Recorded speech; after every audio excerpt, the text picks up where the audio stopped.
जय श्री कृष्ण साथियों, आप सभी मित्रों का स्वागत है। साथियों, आप 10-15 दिन भागवत जी को नहीं श्रवण कर पाए क्योंकि मैं व्यस्तता के कारण से नित्य प्रति पाठ नहीं कर पाया, उसके लिए क्षमा प्रार्थना करती हूँ। आइए हम सब ठाकुर जी का नाम लेते हुए भागवत जी में प्रवेश करें, भागवत जी को श्रवण करें। कृष्णाय वासुदेवाय हरये परमात्मने प्रणताग्रेसुनाशाय गोविन्दाय नमो नमः।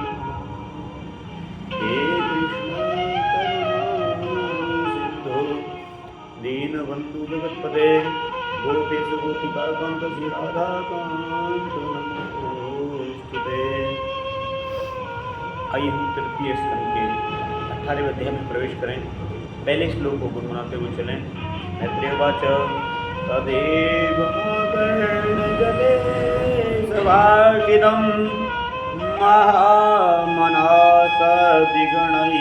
यदुर्मदः हरेर्विदित्वा गतिमङ्गनारदाः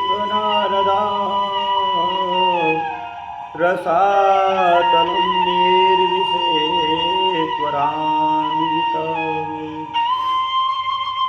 मैत्रेय जी ने कहा, किताब वरुण जी की यह बात सुनकर के वह मदोन्मत्त दैत्य बड़ा ही प्रसन्न हुआ। क्यों? उसने उनके इस कथन पर भी उनके हाथ से मारा जाएगा कुछ भी ध्यान नहीं दिया और चट नारद से हरि का पता लगाकर रसातल में पहुंच गया। वहां उसने विश्व विजयी 12 भगवान को अपनी दाढ़ों की नोक पर पृथ्वी को ऊपर की ओर ले जाते हुए देखा। वे अपने लाल लाल चमकीले नेत्रों से उसके तेज को हरे लेते। उन्हें देख करके वह खिलखिलाकर हंस पड़ा और बोला, अरे यह जंगली पशु यहाँ जल में कहाँ से आया? फिर बारह जी ने कहा कि अरे ना समझ, इधर आ, इस पृथ्वी को छोड़ दे। इसे विश्व विधाता ब्रह्मा जी ने हम रसातल वासियों के हवाले कर दिया है। रे शुकर रूपधारी सुराधम, मेरे देखते देखते तू इसे लेकर के कुशल पूर्वक नहीं जा सकता। तू माया से लुक छिप कर ही दैत्यों को जीत लेता है और मार डालता है। क्या इसी से हमारे शत्रुओं ने हमारा नाश कराने के लिए तुझे पाला है? मूल तेरा बल तो योग माया ही है और कोई पुरुषार्थी पुरुष तुझ में थोड़े ही है। आज तुझे समाप्त कर मैं अपने बंधु का शोक दूर करूंगा।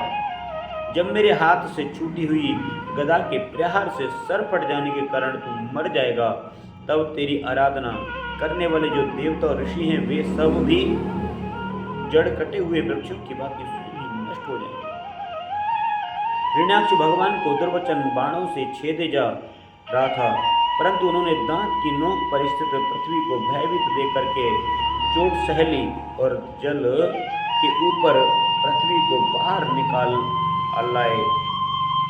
जैसे ग्राह की चोट खा करके हथनी सहित गजराज जब उसकी चुनौती का कोई उत्तर न दे करके वे जल से बाहर आने लगे, तब ग्राह जैसे जल का पीछा करता है, उसी प्रकार पीले केस और तीखी दाढ़ों वाले उस दैत्य ने उनका पीछा किया। इनका बड़ा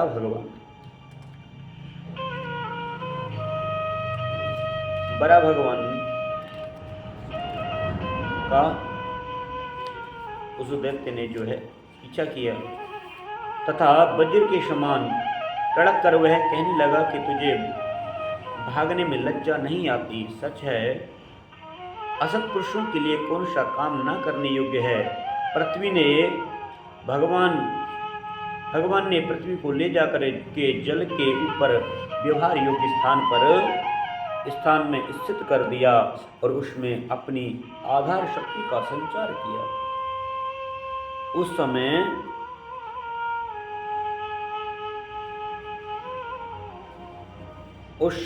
अपनी आराधक शक्ति का संचार किया। उस समय हिरण्याक्ष के सामने ही ब्रह्मा ने उनकी स्तुति की और देवताओं ने फूल बरसाए। तब हरि ने ही बड़ी भारी गदा लिए उनके पीछे आ रहे हिरण्याक्ष से, जो सोने के आभूषण और अद्भुत कवच धारण किए था, तथा अपने कटु वाक्यों से उन्हें निरंतर मर्माहत कर रहा था, अत्यंत क्रोधपूर्वक हंसते हुए कहा कि भगवान ने कहा, क्या कहा कि अरे सचमुच हो, हम जंगली जीव हैं जो तुम जैसे ग्राम सिंहों को ढूंढते फिरते हैं। दुष्ट वीर पुरुष तुझ जैसे मृत्यु पास में बंधे हुए अभागे जीवों की आत्मा सलागा पर ध्यान नहीं देते। हाँ, हम रसातल वासियों की धरोहर चुराकर और लज्जा छोड़कर तेरी गदा के भय से यहाँ भाग आए हैं। इसमें ऐसी सामर्थ्य ही कहाँ कि तेरे जैसे अद्वितीय वीर के सामने युद्ध में ठहर सके। फिर भी हम तेरे जैसे तेरे सामने खड़े हैं।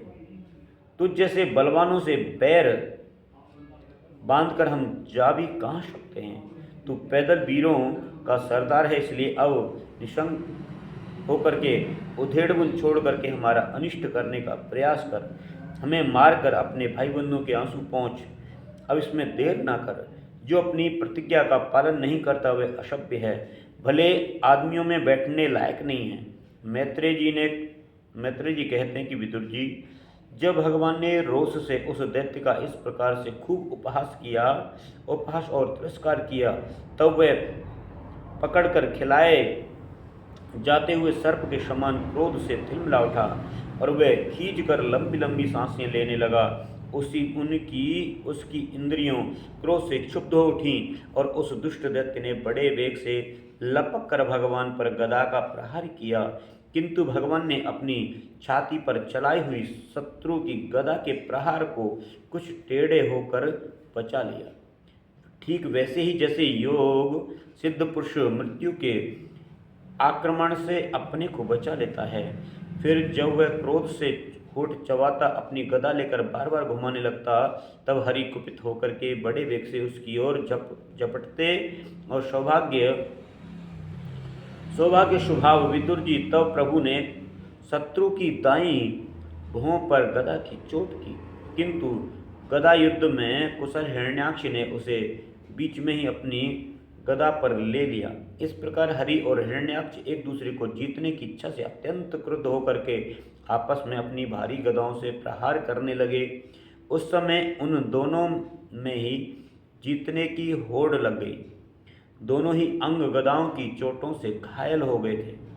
अपने अंगों के घावों से बहने वाले रुधिर की गंध से दोनों का ही क्रोध बढ़ रहा था और वे दोनों ही तरह के पैतरे बदल रहे थे। इस प्रकार गौ के लिए आपस में लड़ने वाले दो साणों के समान उन दोनों में एक दूसरे को जीतने की इच्छा से बड़ा भयंकर युद्ध हुआ।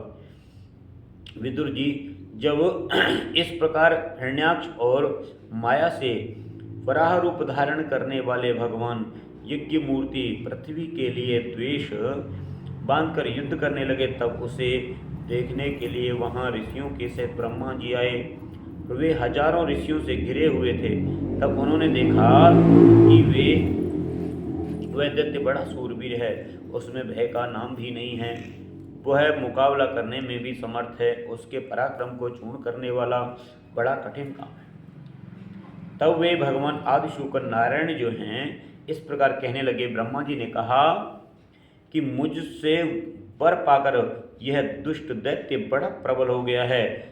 इस समय यह आपके चरणों की शरण में रहने वाले देवताओं, ब्राह्मणों को और अन्य निरपराध जीवों को बहुत ही हानि पहुंचाने वाला, दुखदायी और भयप्रद हो रहा है। इसकी जोड़ का कोई योद्धा नहीं, इसलिए यह महाकंटक अपना मुकाबला करने वाले वीर की खोज में समस्त लोकों में घूम रहा है। यह दुष्ट बड़ा ही मायावी, घमंडी और निरंकुश है। बच्चा जिस प्रकार क्रुद्ध हुए सांप से खेलता है, वैसे ही आप इससे खिलवाड़ ना करें। देव अच्युत, जब तक यह दारुण दैत्य अपनी बल वृद्धि की वेला को पाकर प्रबल हो, उससे पहले ही आप अपनी योग माया को स्वीकार करके इस पापी को मार डाले। प्रभु देखिए, लोगों का संहार करने वाली संध्या की भयंकर वेला आना ही चाहती है। सर्वात्मन, आप उससे पहले ही इस असुर को मारकर देवताओं को विजय प्रदान कीजिए। इस समय अभिजित नामक मंगलमय मुहूर्त का भी योग आ गया है।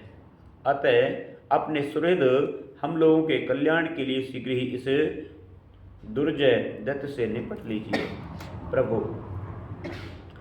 इसकी मृत्यु आपके ही हाथ बंधी है। हम लोगों के बड़े भाग्य हैं कि स्वयं ही अपने काल रूप आपके पास आ पहुंचा है। अब आप युद्ध में बलपूर्वक उसे मारकर लोगों को शांति प्रदान कीजिए। इस प्रकार से ब्रह्मा जी जो है नरसिंह भगवान से प्रार्थना कर रहे हैं कि प्रभु इसका अंत कर दीजिए, क्योंकि रात्रि जैसी प्रारंभ हो जाएगी, संध्या प्रारंभ हो जाएगी तो इसका बल बढ़ जाएगा। इसलिए रात्रि में दैत्यों का बल जो है वो बढ़ जाता है। इति स्कंद पुराण इति श्रीमद्भागवते महापुराणे पारमहंस्यां सीतायां तृतीय स्कंदे हिरण्याक्ष अष्टादशोऽध्याय। कृष्णाय वासुदेवाय हरे परमात्मने प्रणताय क्लेशनाशाय गोविंदाय नमो नमः। हरे कृष्ण कृष्ण कृष्ण हरे हरे, हरे राम राम राम हरे हरे, हरे कृष्ण कृष्ण कृष्ण हरे हरे, राम राम राम हरे हरे।